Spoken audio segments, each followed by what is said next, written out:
Everyone, आपने heading में देख ही लिया होगा कि डायरेक्ट लेबर क्या हमेशा वेरिएबल कॉस्ट होती है। मैम आप भी कैसी बात करते हो, वेरिएबल कॉस्ट ही तो होती है डायरेक्ट लेबर।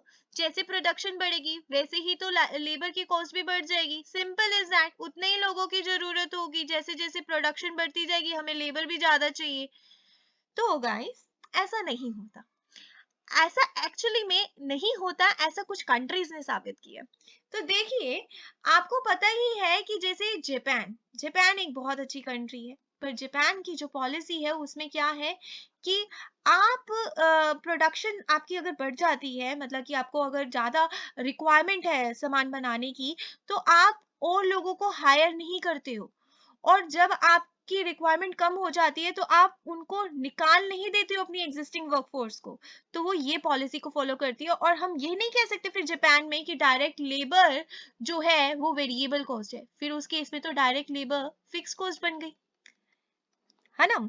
तो वो क्या बन गई, फिक्स कॉस्ट। तो नेक्स्ट टाइम जब भी आपको ये देखना है कि डायरेक्ट लेबर फिक्स कॉस्ट है या वेरिएबल कॉस्ट है, तो आपको ये चेक करना पड़ेगा कि कंपनी की सिचुएशन क्या है, कंपनी किस चीज को फॉलो करती है, उसकी क्या पॉलिसी है, क्या वो निकालती है अपने वर्कर्स को जैसे ही प्रोडक्शन कम हो जाती है, या फिर वो अपने वर्कर्स को बढ़ा देती है जैसे ही प्रोडक्शन की रिक्वायरमेंट बढ़ जाती है। तो इस चीज को ध्यान में देना और फिर डिसाइड करना कि वेरिएबल है या फिक्स्ड है।